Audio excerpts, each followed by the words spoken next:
Reka, tentu saja tidak. Emang kenapa kalau aku bunuh orang? Tokia merasa agak sakit kepala.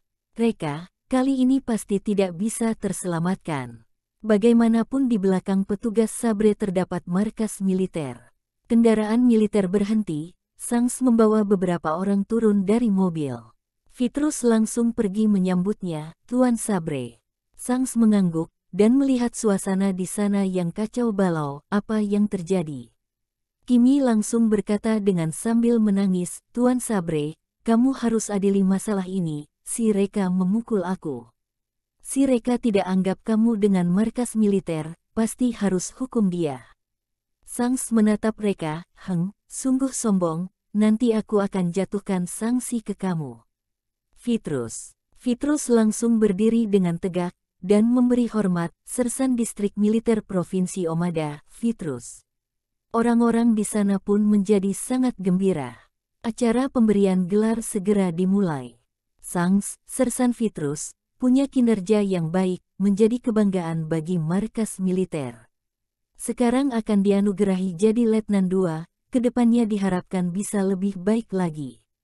Vitrus memberikan penghormatan militer lagi, Vitrus pasti tidak akan sia-siakan kesempatan ini untuk bantu masyarakat. Sangs mengenakan tanda pangkat baru, 1 strip dan 1 bintang, kepada Vitrus. Bintang itu terlihat sangat terang dan bersinar, mereka semua pun memujinya. Suasana di sana pun kembali meledak. Kimi yang dari tadi duduk di bawah pun berdiri, dia memegang bintang itu dengan berlinang air mata, anakku, kamu adalah kebanggaan Elbu. Reka, sudah nampak, seumur hidup ini kamu pun tak bisa seperti ini. Reka berkata dengan dingin, bintang yang dikenakan oleh Vitrus, sungguh merupakan hinaan bagi bintang itu. Sial, Lily berkata, kamu ngomong seperti ini itu karena tidak mampu. Sangs berjalan ke hadapan Reka, Reka, sekarang aku akan tuntut kamu.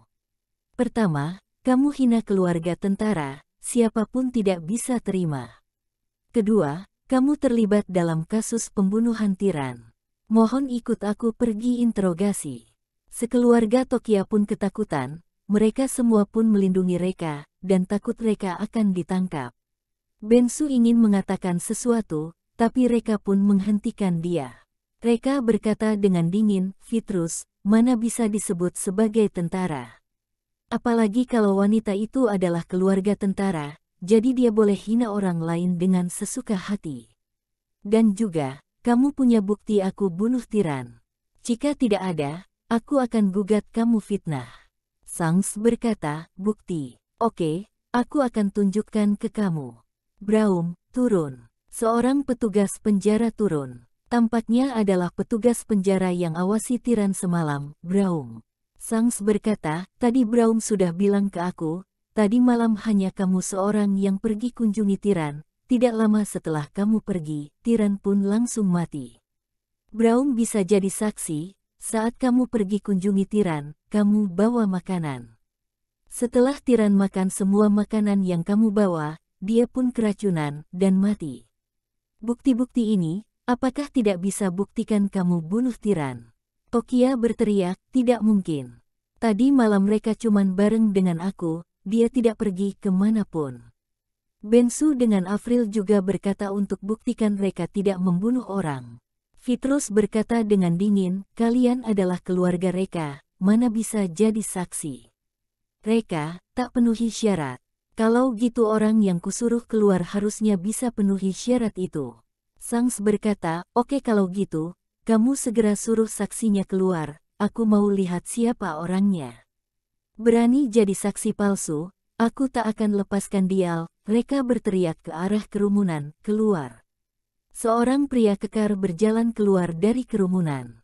Pria itu berkata dengan sambil tersenyum dingin, aku bisa buktikan tadi malam Tuan Valkyrie tadi malam tidak pergi ke penjara, bahkan juga tidak racuni tiran. Saksi ini bukan orang lain, melainkan tiran yang dibunuh. Saat melihat tiran, Sangs dengan Vitrus pun langsung membeku di sana. Sial, tiran masih hidup. Bahkan sama sekali tidak terlihat seperti keracunan. Sial, rencana yang sudah berjalan dengan lancar, seketika pun gagal. Sangs menatap Petrus dan menggertakkan giginya, sampah yang tak berguna. Wajah Petrus langsung jadi pucat. Tiran mana mungkin masih hidup. Tadi malam Petrus melihat Tiran makan makanan itu secara langsung. Racun yang ada di makanan itu tidak akan ada obat penawar. Di dunia ini, tampaknya juga Tuan Agung Valkyrie yang bisa selamatkan dia. Petrus merasa sangat bingung dan bercampur aduk.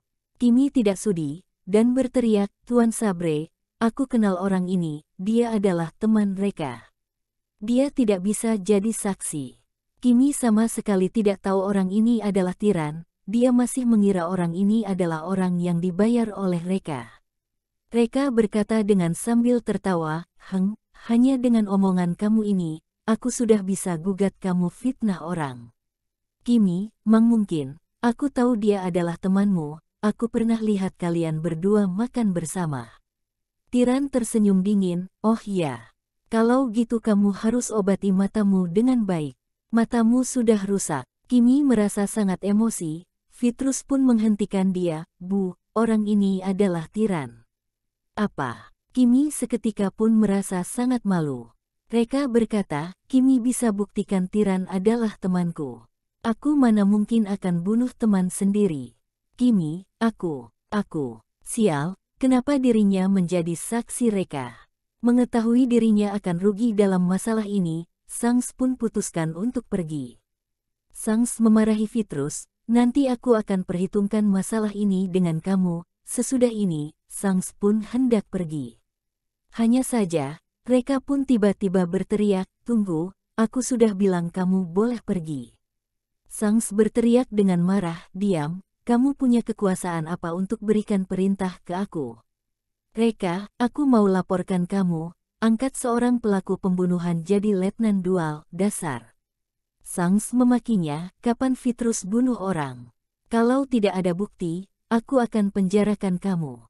Tiran tertawa, "Bukti? Aku adalah bukti." "Petrus, Sangs, dulu aku sangat turuti perintah kalian, tidak disangka kalian mau bunuh aku. Kalau gitu, jangan salahkan aku hari ini. Aku bisa buktikan orang yang datang kunjungi aku adalah Petrus, makanan yang dibawa oleh dia beracun, dia mau racuni aku dua, untung saja Tuan Valkyrie selamatkan aku, jadi aku sekarang masih bisa berdiri di sini." Petrus pun menjadi cemas, "Aku sama sekali tidak kenal denganmu, mana mungkin aku akan pergi kunjungi kamu. Kamu adalah orang yang bersangkutan. Kamu tak boleh jadi saksi." Wajah Sangs pun tampak tidak enak dipandang. Jika Tiran mengatakan dirinya terus, ini juga agak repot. Hanya saja, dari kemarin Sangs hanya utus Petrus pergi melakukan semua ini, dan dirinya sendiri tidak pernah terlibat secara langsung. Tiran tidak punya bukti yang bisa tunjukkan dirinya terlibat dalam masalah ini. Sangs berkata, Tiran, harusnya kamu berurusan dengan orang underworld. Aku adalah seorang tentara, aku mana mungkin akan berurusan dengan sampah sepertimu. Jika kamu berani fitnah aku tidak akan lepaskan kamu. Tiran, fitnah ibumu. Sial, saat aku berikan uang ke kamu, kenapa kamu tidak bilang aku adalah sampah? Stat pikirin masalah kotormu, aku pun merasa jijik. Sangs menjadi marah, dia mengeluarkan pistolnya, dan menodong ke arah kepala Tiran, "Diam.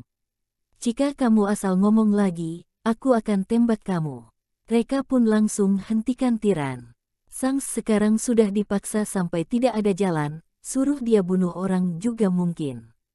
Reka berkata, "Jika Tiran tidak bisa jadi saksi, kalau gitu dia harusnya bisa." Reka pun menunjuk petugas penjara, "Braung."